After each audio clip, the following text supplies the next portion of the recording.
ભગવાને 11 વર્ષ અને 52 દિવસ ગોકુળ અને વૃંદાવનમાં વિતાવ્યા.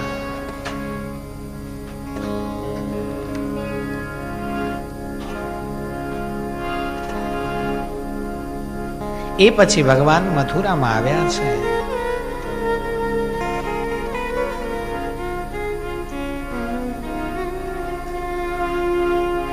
સમયાંતરે જો જગન્નાથજી ફરીથી ભેગા કરશે તો ભગવાને ધોબી ઉપર કૃપા કરી એક જ થપાટમાં મોઢું અવળું ફેરવી દીધું હતું ભગવાને. પણ ભગવાન છે ને એ ધોબી જે હતો ને એના ઢીચણ સુધી જ આવતા હતા. એ ધોબીની હાઈટ એટલી હતી. ભગવાને એના ઢીચણ ઉપર એક પગ મૂક્યો, કૂદકો માર્યો, એક જ થપાટમાં મોઢું પાછળ ફેરવી દીધું. અને આ આખી બજારે જોયું. એની સાથે એક ઘરડો દરજી એણે પણ આ ઘટના જોઈ છે. આની આગળ પણ હજી ઘણી બધી છે. મેં કીધું એમ જગન્નાથજી જો ભેગા કરશે.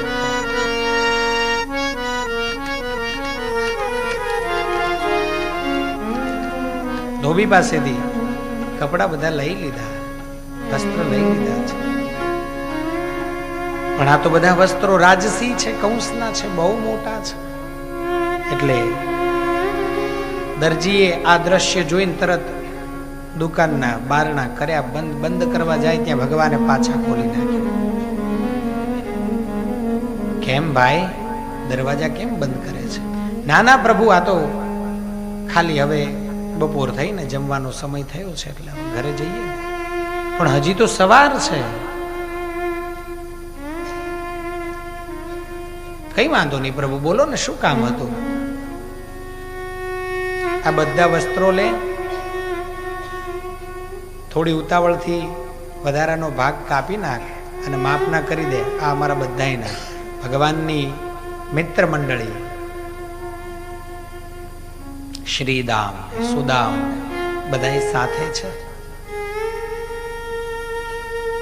માપના વસ્ત્રો કરી દીધા. ભગવાને માથે હાથ મૂક્યો, કૃપા કરી